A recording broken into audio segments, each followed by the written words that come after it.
So, we had a real-life recording session that turned out to be terrible. As a result, I had to listen back and write detailed notes about what all happened. So sorry there isn't a full episode this week. Hopefully this will suffice. So as summary of what happened. After battling on a train, a long, hard-fought battle where most people are either at low life or went down, the party questions the others on the train to check up on them and to find alternative motives, if anybody had anything to do with Dubs attacking. A Sherpa and Kanao are bleeding out. Nothing is left of the bandits in the back car. However, the engineers Ghost Kid and Granny are okay. However, Butler is asked if he could help a Sherpa and Kanao, and he says he will, but he doesn't want anybody to peek in on his healing process. He wants it to remain a secret as he helps them. After checking in on everyone, the train is good to go and the party moves on. They use that time to train up and rest up, healing up themselves a little bit. We find out that Glaceon is supposed to be a type-shifted Charizard, so Noah instead has, I believe it's a Charmeleon, a ice-flying Charmeleon, and while the party is training up, they work on team attacks, combination attacks, and something different to regular Pokemon moves. They also go around talking to people yet again. Daniel reveals that he wants a free life and is going to Tombstone. The party suggests going together, but he vehemently denies it. Eventually, everyone else stumbles across Kanao and a Sherpa to find out that their bodies are burned badly, but they're stable. The gash across the last train seemed to be from a three-pronged attack. And that is the end of the investigation. Nothing more is found. The group arrive at Aho, and as it is now night, the town deputy offers a place to sleep after hearing about their heroic escapade saving the train. During the first watch, a faint clinking is heard out of town. During the second watch, Lowlander makes Tenebris practice shooting a gun out the room's window, staggering the others awake, but otherwise getting some practice in. He and Tenebris are able to get off 3 shots the whole night. The first one recoiled off of a rock and whizzed past Lowlander's face. The second solidly hits a cactus. But the third hits a creature and it falls. Quote, "The rest of the night, you swear a couple of eyes are watching you," end quote. Lowlander sees someone walking back to town, which is completely unrelated, as his watch ends. Watch number 3. Griff trains in the dark, noticing a man walking out of town carrying a pickaxe. Griff follows and finds out that he is desperately looking for copper to save the town. Griff offers to help and finds a few special geodes along the way. The party eventually wakes up as the train heads out, and I explain a mechanic that, if you clear the tracks for your next destination, you can ride the train back and forth, a way to speed up travel in between major cities.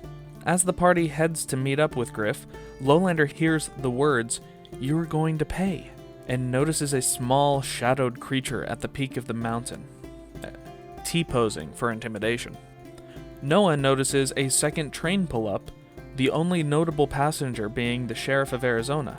Noah knows this sheriff, or at least heard of their escapades. They are new following the assassination of the old one. This new sheriff was an officer, but he hadn't heard much more than that. Noah talks to the new sheriff and finds out that the group Cowboys are taking over the area, but she can't do anything about that at the moment. The jealous deputy sheriff of Arizona, the second in command, has feuded and claims to be doing a better job in southern Arizona than this new sheriff has. But as of right now, the Cowboys are focused more out east, but seem to be expanding out westwards. Noah recounts the story of who they've encountered along the way, and the sheriff is grateful, but confused why the Cowboys are moving out west. As the group meets up with Griff, he breaks the geode, revealing a constellation of colors, mostly orange.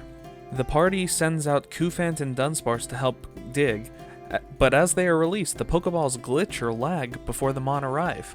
They do eventually come out, but there is a longer than usual release time. The group uncovers a 6-foot sphere buried in the dirt, made of solid cement, and find it to be a giant eye. Griff smashes it and discovers many fossilized Pokemon within the concrete. They start to hear scurrying around as they dig further into the cave and mine. However, every now and again when they dig, it fills back in. The miner in particular has been dealing with this issue for days and continues to mine through or make branching paths around, but it always fills back in. A few different theories are crafted and tried so that the mine is dug.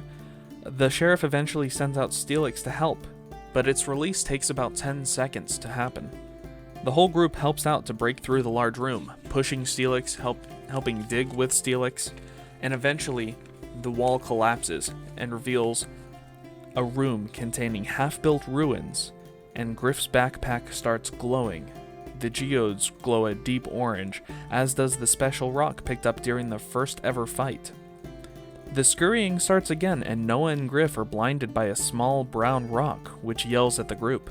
Griff captures it, and it is revealed to be a Kabuto. Exploring the town ruins, they find some soft sand.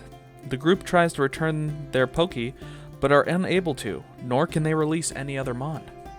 There are no entrances to the town except the one that they made. However, the miner gets excited by a solid 1-foot ring of copper around the whole dome. The group ends up taking about 250 pounds of this solid copper as payment, while the sheriff and miner start loading up and head to town, while the party continues to search. Noah finds symbols of a base clef stamped into copper and stone. Griff finds at the center of the ruined town the same 4 dots like the special geode, orange in particular glowing bright. Eventually, the sheriff re-arrives with about 10 townspeople who excitedly run back to town upon seeing this new formation. Soon the party heads back to the town, where a huge party has been set up, the townsfolk being ever elated that their town has a thriving economy. Previously it had been lacking in resources, but this new, extremely processed vein, it's not really a vein, it seems very man-made, is discovered, and they can use it to help boost that economy. During this party, the party compete in a dance-off where Noah gets a burn heal because he got served and got second place, and Griff got a firm handshake, placing third. Lowlander competed in a shootout and got 12 copper bullets, which flinch on an even number accuracy roll.